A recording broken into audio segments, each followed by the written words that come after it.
Hi guys, today on the show we're going to summarize a Srijan Foundation talk, this one by Meenakshi Jain ji on creating a case for the Ram Mandir in Ayodhya. My name is Sharma. Welcome to the Sharma Show.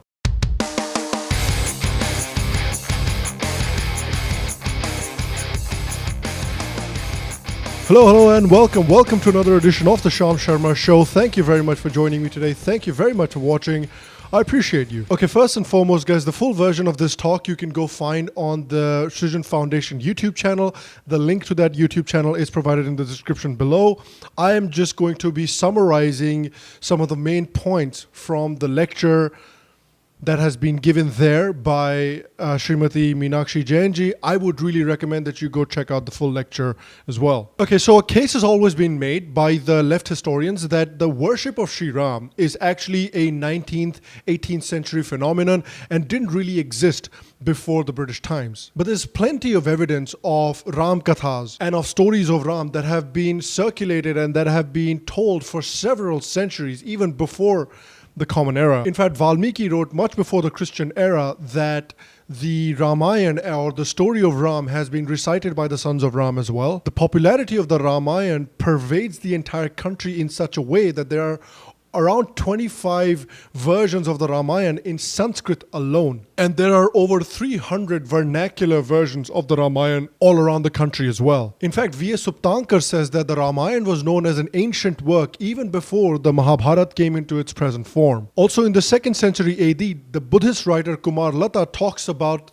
the public recitation of the Ramayana as well. So again, there is no doubt that the Ramayana and the respect of the Ramayana and the love for the Ramayana and the pervasiveness of Ramayana across the country existed well before the 18th and 19th century. In fact, R.C. Dutt wrote that the Ramayana is a living tradition and a living entity, and it forms the basis of a moral instruction of a nation. In fact, there are examples of temples that were built in the 12th century AD across central and eastern India, where you can see entire scenes from the Ramayana being inscribed onto the walls. Again, all of this goes to refute the claim that Ram worship was some 18th, 19th century phenomenon. In fact, there is a lot of accounts written in the 17th and 18th and 19th century in Arabic, in Urdu, and in Persian about the Babri Masjid, and none of them mentioned that the Babri Masjid was built on vacant land.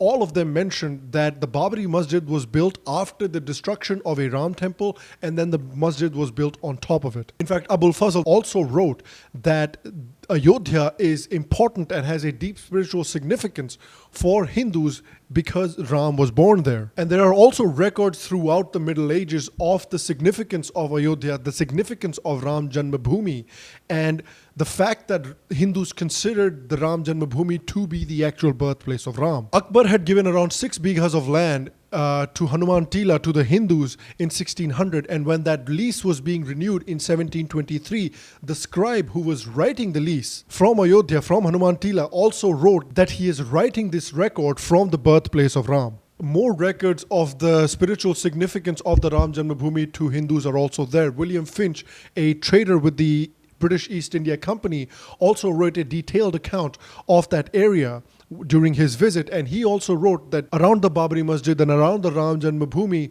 the Hindus come and offer their prayers, the Hindus come and take a dip in the river. He made no mention of Muslims going to offer prayers in that area. Another very detailed account of that area comes from the Jesuit missionary Joseph Tiffin-Taylor. Joseph Tiffin-Taylor also wrote a very detailed account of that area because he lived in that area for about 7 to 8 years. He wrote that Hindus have created a bedi or a cradle in the mosque complex and that they do a Parikrama around that complex during the Ram Navami. Again, importantly, he makes no mention of Muslim presence in that area or Muslims going to offer prayers in that area as well. So again, as you read these accounts, it starts to become increasingly clear that Muslims actually did not really have a historical, deeply spiritual connection to that area. What starts to become clear is that the reason a mosque was built there by Babur is because he just wanted to rub the nose of the Hindus in it. He knew the spiritual significance that the Hindus had to the Ram Janmabhoomi and to that temple, and he just wanted to take that land away from them. Now, in the modern era, so to say, the first record of this dispute comes from 1822, where a court official says that the Babri Masjid was built after destroying a Ram temple temple, and it is situated right next to the Sita Ki Rasoi. Now again, there's a record in 1855 where the Bairagis, who had control of the area, they had a couple of serious skirmishes with Muslims to maintain control of that area where the Babri Masjid stood. Now the Bairagis said that there had never been a mosque previously on that area, and if there had been a mosque previously on that area, that the Muslim rulers of the area would not have given them this land. And they also demanded that an independent committee be set up, and that the independent committee determine whether or not there had been a mosque previously on this area.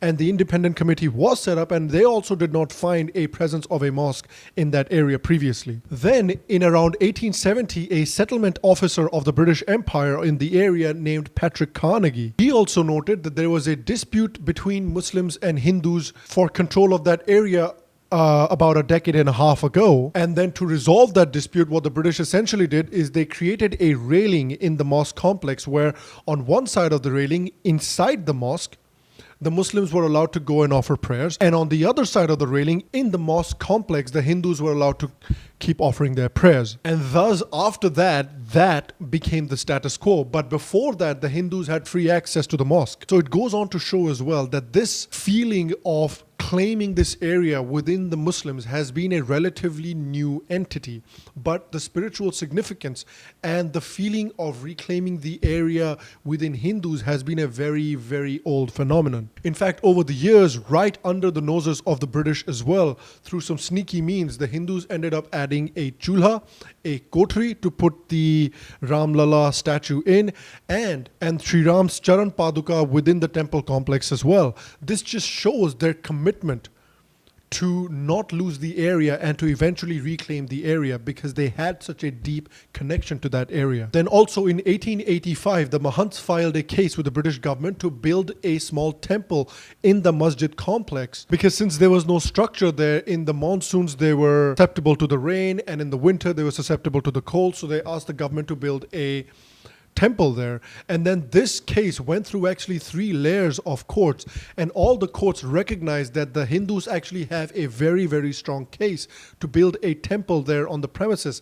But they decided at the end of the day that because this was such a sensitive issue, that they would not actually take a decision in the Hindus' favor. Then the Amin Commission was also set up, which also found that there were deep depressions all around the masjid complex, which actually showed that people had been performing parikrama around the masjid and treating it as the Ram temple for centuries before as well. There are also numerous Muslim accounts and numerous Muslim complaints to the police that the Hindus are deeply, extremely unhappy with the Muslims' occupation of the Ramjanmabhoomi, and thus they're having trouble offering namaz in that area. In 1861, the British also compiled some revenue reports, and in those revenue reports, the masjid land, the land where the masjid stood, is notified as government land, and importantly, the Mahants are stated as the underproprietors. And in all the reports since then as well, the Mahants are noted as the underproprietors as well. Then in 1944, the government of the United Provinces made a list of the mosques, and in the list of those mosques there was information as to who built the mosque, when the mosque was built, and who the Wakf was. Now the Wakf was created so that money could be raised to maintain the mosque, but importantly there was no Wakf notified for the Babri Masjid. And then when the courts asked the pro-Babri camp for why there was no Wakf for the Babri Masjid, they had no explanation. Then, as people are aware, of course, in 1992, the mosque was destroyed. And during the destruction of the mosque, a big inscription actually fell on the ground, which was later came to be known as the Vishnu Hari inscription, which gave details about who built the Ram temple before the Babri Masjid and when the temple was built and so on and so forth. But interestingly, then the left historians created another narrative where they said that, well, this is not actually from the masjid. This was actually planted there by the people who were destroying the masjid. So they said that this was stolen from the Lucknow Museum, but turns out that the inscription that they were talking about being stolen from the Lucknow Museum was the Tretaka Thakur inscription, which was a completely different inscription from the Vishnu Hari inscription. So again, they didn't really offer a convincing explanation as to what this inscription was and how this inscription could have been placed there. Then in 2003, the courts also asked the Archaeological Survey of India to go and excavate the area and determine whether there had been a presence of a temple before the Babri Masjid was built. And the ASI actually found that the site was in continuous usage since the 2nd millennium BC. There was an evidence of a shivling-like structure that was present there since the Gupta period. Then there is also evidence of a grand temple being built there in the 12th century AD, which was there till it was destroyed in the 16th century AD. And then, as we all know, a mosque was built on top of the walls of that destroyed temple. Then the left historians created another narrative. You know, the left historians like R.S. Sharma, like Suraj Bhan, like Romila Thapar, like Irfan Habib. These guys created their own narrative. And in fact, a member of the ASI, K.K. Muhammad, he saw all this information. He was actually talking to the Muslim community that they should hand over this temple to the Hindus because it would be such a good gesture of goodwill. But again, the left historians created this narrative that they had enough proof that there was no Hindu claim on this land and that the Muslims should fight it, and then they were able to convince the Muslim community to keep fighting this issue. And then they went to the courts to give testimonies as to what case there was against Hindu claim on this land. And to listen to some of the testimonies that these people gave, you really should go and watch that entire video. Again, the link is provided in the description below. You really should go and listen to the claims. Number one, the historians didn't even go and represent this case themselves. They actually sent their understudies and people that were doing MAs or PhDs under them to go and give testimonies. And many of these people who went and gave testimonies said that they had no working knowledge of Urdu or Persian or Arabic or Sanskrit, and they had actually not even read the Babarnama or many other historical accounts that are associated with the history of the Ramjanmabhoomi and with the history of the Babri Masjid.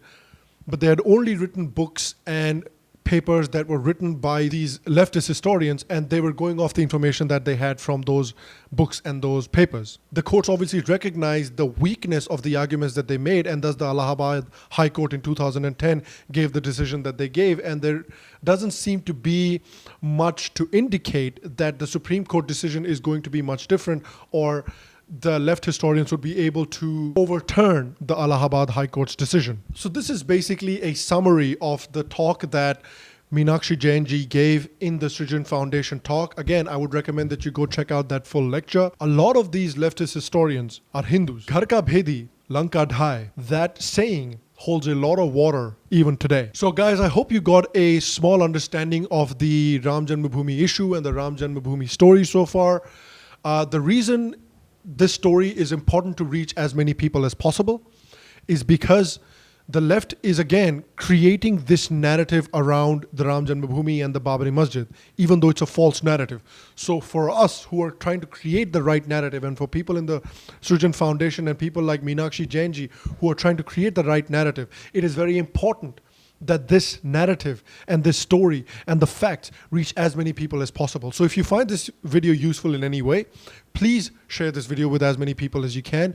Go watch the original video on the Srijan Foundation YouTube channel and go share that video with as many people as you can. And let's create the spread of correct information, and let's create our own narrative around this. Let me know what you think about this whole story and the left narrative created in the comment section down below. If you enjoyed today's video, you can make sure to give this video a thumbs up, give it a like, helps me out, helps the channel out. Also, you can make sure to subscribe to the show's channel down below over here or over here. I will see you for the next episode, and until then, stay happy, stay healthy, and I'll see you soon.